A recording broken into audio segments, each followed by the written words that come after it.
Para tersangka penganiayaan terhadap David Ozora telah mengikuti rangkaian rekonstruksi yang digelar oleh Polda Metro Jaya di tempat kejadian. Untuk mengulasnya, saat ini kami sudah bergabung bersama kriminolog anak Hanifa Hasna melalui sambungan Zoom. Assalamualaikum, selamat sore Bu Hanifa. Waalaikumsalam, selamat sore Mas Ibrahim. Baik, Bu Hanifa, sepanjang rekonstruksi kemarin sudah jelas peran masing-masing tersangka termasuk Mario salah satunya, Bu Hanifa. Ya, sangat jelas ya Mas ya. Di sini kan ada peran sebagai driver, satunya adalah yang lain adalah berperan sebagai passenger gitu ya. Jadi driver itu yang menentukan dia mau kemana, dia mau belok kemana, dia mau ngapain aja kalau bisa dianalogikan ketika kita mengendarai kendaraan. Tapi dari rekonstruksi yang kemarin itu sangat-sangat jelas bahwa ada beberapa peran di situ. Yang pertama adalah pemeran utama. Pemeran utama itu adalah eksekutor, jelas sekali siapa eksekutornya. Yang kedua adalah asisten, seseorang membantu pemeran utama untuk melakukan kekerasan itu.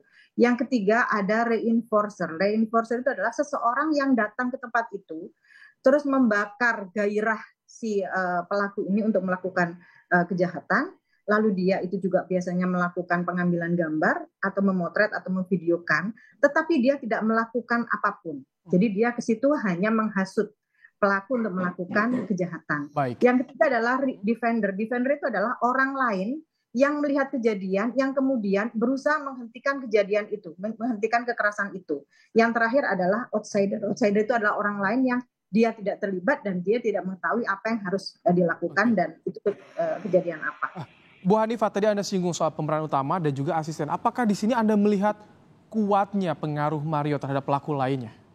Ya, saya lihat sangat kuat ya. Kalau dia Sean juga sempat diem dulu dan ketika dia melihat korban itu udah mulai jatuh, dia juga membantu korban. Tetapi di sini yang kita lihat kemarin adalah pelaku itu tidak melakukan apapun. Bahkan dia melakukan selebrasi karena dia merasa sesuatu yang dilakukan atau kekesalannya atau agresivitasnya itu sudah terpenuhi. Oke. Dengan usia 20 tahun, agresivitas seperti itu, apa yang Anda lihat kecenderungan dari Mario ini seperti apa? Sebetulnya kalau dilihat itu dia ada yang salah dari cara pengendalian dirinya. Jadi cara mengendalikan diri ini sebetulnya yang membuat cara berpikirnya menjadi mandek. Ketika itu terhenti, kontrol dirinya menjadi kurang. Sehingga cara berpikir memilih memutuskan dan ambil konsekuensinya menjadi tidak ada. Jadi ketika itu terjadi, yang dia lakukan adalah bagaimana cara mengalahkan korban atau melumpuhkan korban sesuai dengan intuisi dia untuk menyalurkan semua kemarahannya. Oke. Sebetulnya dengan usia 20 tahun ini, apakah seseorang sudah bisa mempertimbangkan risikonya perbuatan yang ia lakukan itu bagaimana? Ketika dia di dalam rumah, dalam pengasuhannya, dia selalu diajarkan untuk mengambil resiko bahwa bahkan dalam memilih segala sesuatu itu dia harus mempertimbangkan semuanya. Sebetulnya anak akan terbiasa. Tapi perlu diketahui, biasanya anak-anak atau orang dewasa yang ternyata di luar itu dia begitu beringas, bisa jadi di dalam rumah itu dia menjadi seseorang yang cupu atau seseorang yang menjadi korban di rumah itu. Bisa jadi karena dia menjadi anak laki-laki satu-satunya, atau dia itu anak bungsu, atau dia anak yang dimanja, sehingga segala sesuatu dipenuhi dan tidak dipercaya bahwa dia itu sudah mampu, sudah dewasa, dan dia sudah bisa bertanggung jawab. Sehingga dia ketika berada di luar, dia berusaha menunjukkan kekuatan dirinya, menunjukkan arogansinya itu sebetulnya untuk memenuhi kebutuhan dirinya untuk diterima oleh sosial. Oke. Bu Hanifa, di kasus ini dengan peran dan juga pengaruh yang dominan dari seorang Mario Dandi, implikasinya seperti apa? Implikasinya sebetulnya yang paling berat adalah terhadap dirinya sendiri. Artinya apa? Dia akan kehilangan waktu dan kehilangan nama baik, kehilangan cita-cita ketika dia sudah melakukan hal ini. Padahal sebelumnya dia merasa bahwa apapun yang dia lakukan pasti akan dibela atau akan di-backup oleh orang-orang kuat yang ada di sekelilingnya. Jadi implikasi yang paling nyata adalah kerugian pada dirinya sendiri. Terutama sekarang dia sudah mendapatkan hukuman sosial. Sehingga untuk kedepannya, untuk memulihkan lagi itu, kita nggak tahu apakah dia mampu atau tidak. Dengan direkonstruksi adanya peran dominan dari Mario ini, apakah Anda melihat secara psikologinya masih merasa ada yang membackup, ada yang membela, atau justru sudah runtuh kepercayaan diri? Ketika dilakukan rekonstruksi kemarin itu, dia itu kan berada di luar.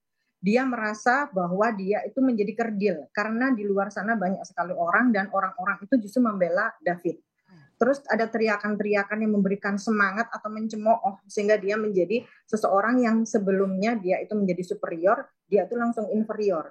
Makanya udah mulai keluar air mata dan mungkin dia juga sudah mulai mendengar bahwa orang tuanya sekarang sudah jatuh, beberapa bisnisnya juga sudah dijegal dan beberapa hal tentang orang tua yang dianggap dia itu sebagai sosok yang kuat itu sekarang sudah berpindah status menjadi orang yang lemah.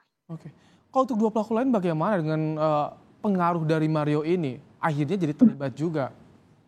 Izin Mas, nggak kedengeran yang kalimat Untuk terakhir? pelaku yang lain, karena kan ada pengaruh dari Mario Dandi dan akhirnya mereka ikut terlibat juga.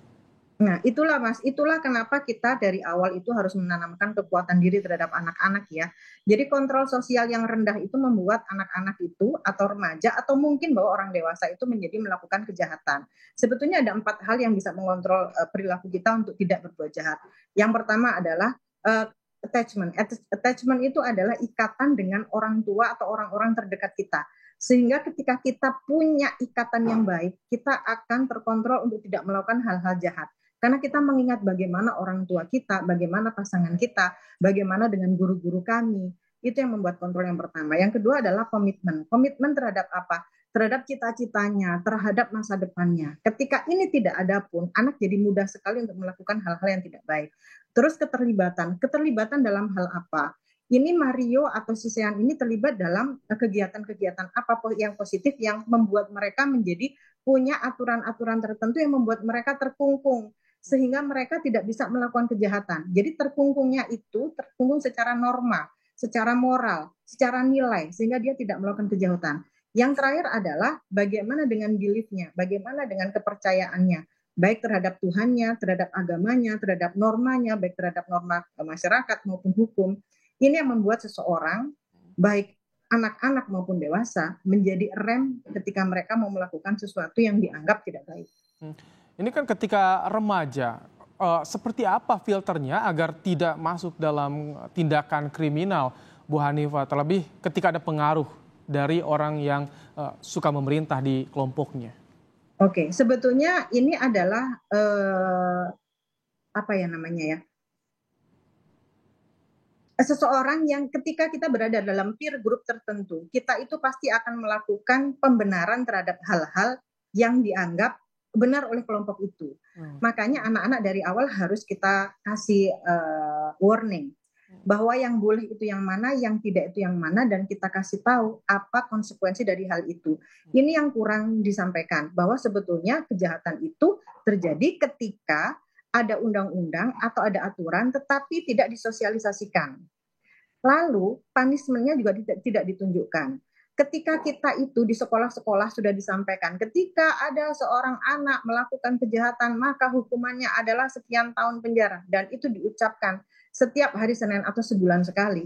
Itu akan masuk ke dalam alam bawah sadarnya, sehingga ketika dia mau melakukan, dia teringat akan hal itu. Nah, hal ini yang tidak ada di remaja kita saat ini. Kemudian, anak-anak zaman sekarang itu adalah anak-anak yang selalu diberikan kemewahan oleh orang tua, baik kemewahan harta maupun kemewahan untuk ketika dia melakukan kejahatan atau kenakalan atau kesalahan itu selalu di backup oleh orang tua, sehingga mereka menjadi pribadi yang tidak bertanggung jawab. Tergambar di kasus ini, tergambar seperti itu. Tergambar sekali, karena biasanya anak-anak yang memiliki sumber daya atau kekuasaan atau bahkan harta itu biasanya akan lebih mudah melakukan penyimpangan. Karena dia merasa bahwa orang-orang di sekitarnya pasti akan membackup dia.